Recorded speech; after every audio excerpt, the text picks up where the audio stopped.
Tony Denise Lattimore here, licensed marriage and family therapist, here for your Mental Health Monday. I will be doing it from the car today. Please take time to like and subscribe and hit that bell for more mind-altering messages in the future. So today we're talking about lying to your therapist. Believe it or not, it is a thing.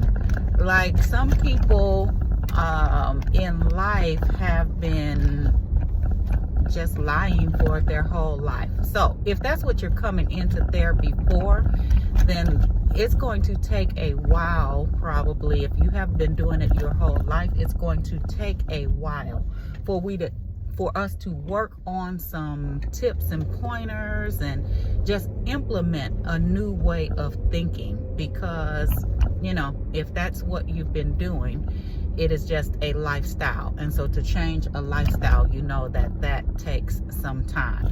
But if that's not what you're entering therapy for, and you're perhaps trying to impress me as your therapist, or I don't know, impress yourself, I'm trying to figure out the reason why people lie to their therapist or lie in therapy, period. And some things that came to my mind is that you may want to look good for the therapist. Maybe you have this mindset, and excuse me as I am driving and have to look. Maybe you have this mindset that I need to look a certain way in order to be perceived a certain way.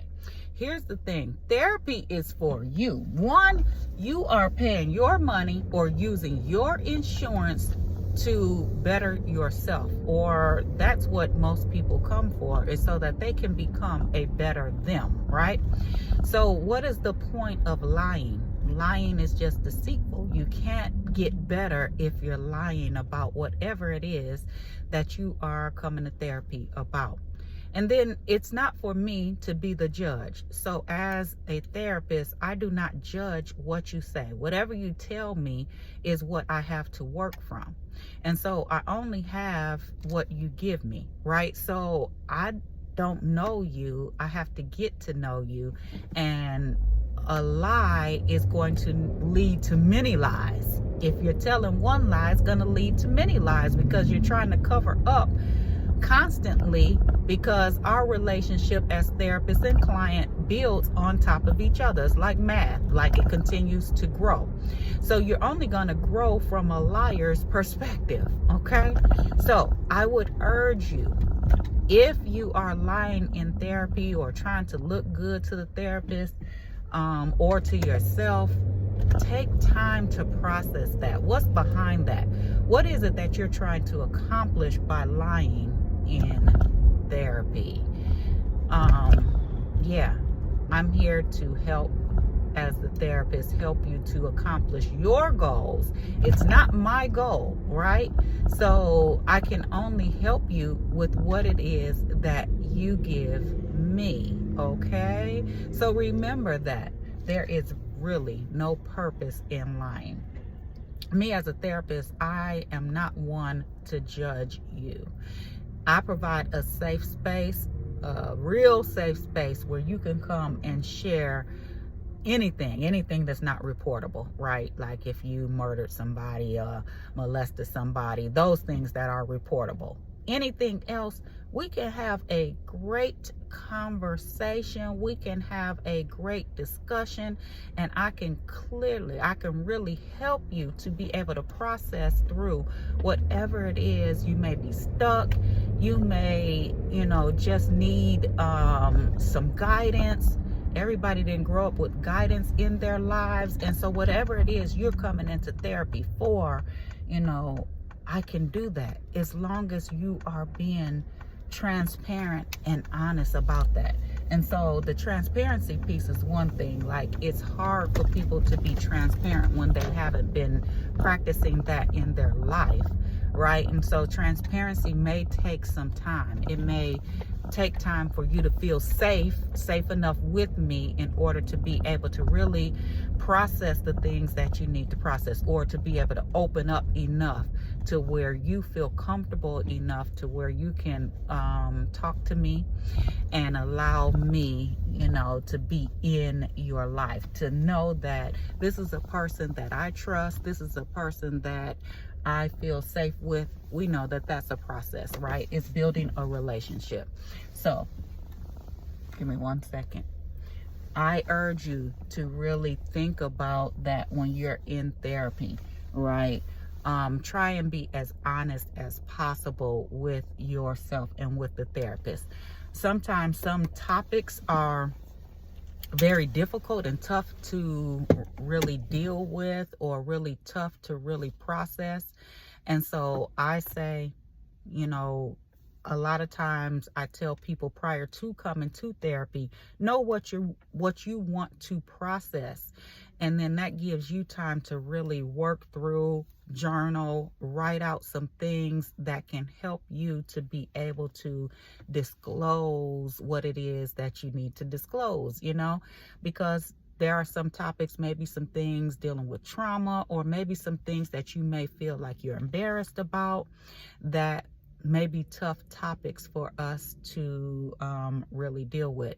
But me as a therapist, I have heard just about everything there is to hear.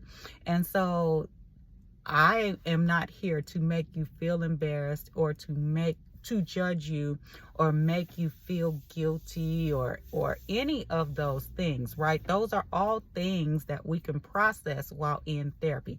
Why do you have this type of perception about yourself? Or why do you feel this or that way? That is a major thing that we do.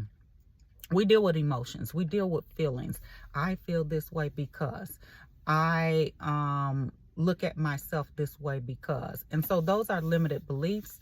We do a lot of limited beliefs and thought perceptions of self.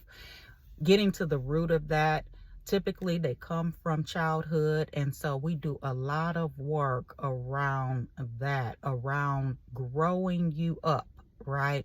Growing that little child up. Because what happens is, a lot of times the little child shows up in therapy. Things that has happened to you as a child shows up in therapy. And so the whole point, or one of the points of therapy, is growing you up, is maturing you, right? So you no longer have the same thoughts about yourself. You no longer feel these things that aren't true about yourself.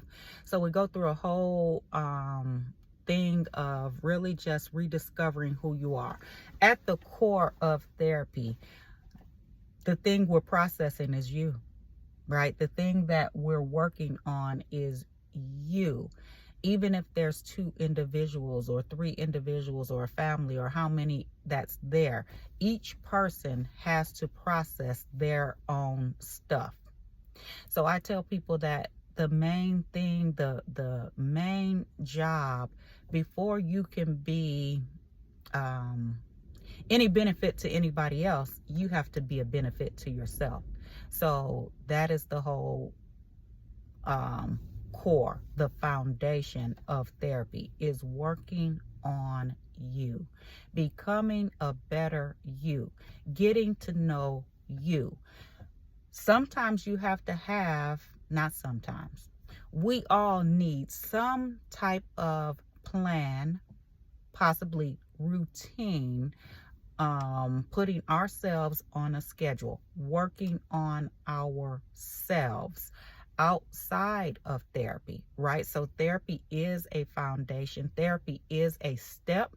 It is a way to healing, but the main work is going to be the work you do outside of therapy. It really is almost like going to church. When you go to church, you're getting information that you can turn into knowledge and wisdom. Wisdom is the application of knowledge, right? And so just like with therapy, when you leave therapy, you should have some takeaways. Okay, I'm going to work on this or that. Let's use lying, for example. I'm going to work on this week being really conscious of lying, and then breaking that down. Why am I lying? What does lying do for me? Okay, so that is the talk on lying to your therapist. Like, love, share. Hit the bell for more mind-altering messages, and I will be back next Monday for Mental Health Mondays, okay? And don't lie to your therapist, because you're only hurting yourself. You're not hurting anybody else but yourself. Be good to yourself, okay? Know that you are worthy of the best, all right? And that is going to be by speaking truth to you, all right? Have a great day. Bye-bye.